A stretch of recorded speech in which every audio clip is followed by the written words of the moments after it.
You know that feeling, right? When you hear a strange sound in the middle of the night and every hair on your body stands on end? Well, today we're diving deep into a piece of folklore that's built entirely on that feeling. It's about a call from the darkness, a call you should never, ever answer. Just imagine it for a second. You're alone, it's late, and suddenly, clear as day, you hear your name. But it's the voice of someone you love. Your mom, your sister, a close friend. The thing is, you know for a fact they aren't there. So, what do? Well, in Maharashtrian folklore, that voice has a name, the Hakamari. The name itself literally means a call, and that's its whole game, deception. It uses the voice of someone you trust with your life to lure you into a trap you might not come back from. Now, to really wrap our heads around how terrifying the Hakamari is, we're going to follow the story of a young guy named Mohan. His trip to a quiet, remote village put him right in the path of this legend. And trust me, his story shows you exactly why you never answer that call. Okay, so let's set the scene. We're in the Konkan region of Maharashtra. By day, it's absolutely gorgeous, all lush green forests and rolling hills. But as soon as the sun starts to set, that beauty turns into something, well, something deeply mysterious. The shadows get longer and the old beliefs feel very, very real. Mohan's visiting his friend Vishal. And Vishal's grandmother, his Aji, she has one single unbreakable rule. Everybody is inside before it gets dark. No exceptions. And in places like this, that kind of wisdom isn't just a suggestion, it's usually a warning. So, of course, just as dusk is settling in, Mohan realizes he's lost his watch. He figures he can just pop back into the edge of the woods to find it. And it's right then, as the light is fading, that he hears it. A voice, cutting right through the quiet of the evening, calling his name. Mohan. He knows that voice instantly. It's Aji. But wait a second. That makes zero sense. She's an old woman, and she was just at the house. Why on earth would she be out here in the woods by herself? A real chill just runs right down his spine. Something is not right. He completely forgets about the watch and just sprints back to the house. He tells Aji what happened, and the look on her face says it all. This was no prank. She sits him down and gives that voice a name. What he heard, she says, was the Hakamari. And here's the kicker. This isn't just some old story for Aji. She's lived it. She tells Mohan that years ago, she was out in the fields late and heard her own mother calling her. And her mother had been dead for years. She knew right away it was a trick. She didn't answer, she didn't look back, she just walked straight home, feeling its presence following her the whole way. So Mohan finally gets what he's dealing with. But his ordeal? Oh, it was far from over. The Hakamari had failed to trick him in the woods, so now it was coming to the house.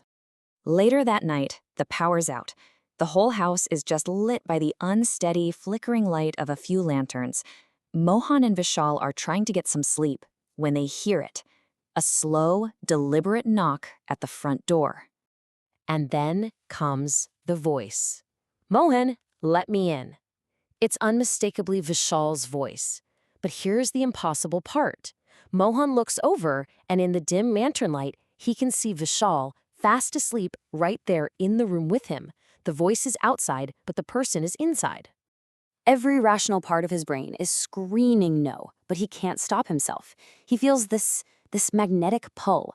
It's not just curiosity, it's like a hypnotic force dragging him towards the door.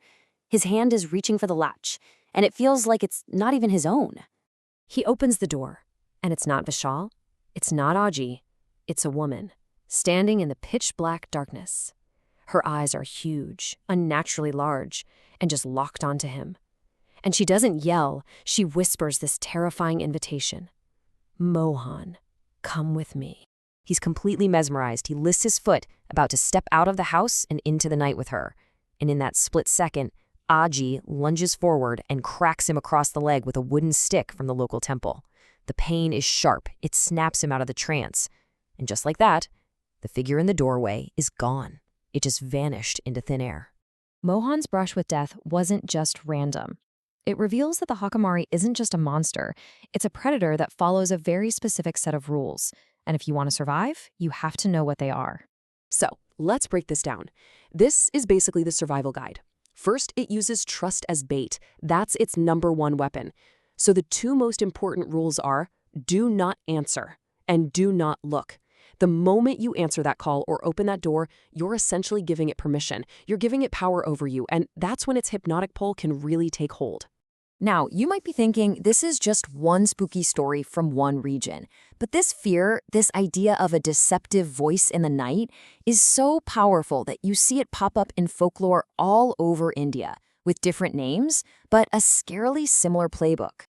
Take a look at this. Over in West Bengal, they call it the Nishidak, the night caller. Down in Karnataka, there's the Nale Ba, a spirit that knocks on doors. People there actually used to write Nale Ba, which means come tomorrow, on their doors to trick it. The name changes, but that core fear stays exactly the same.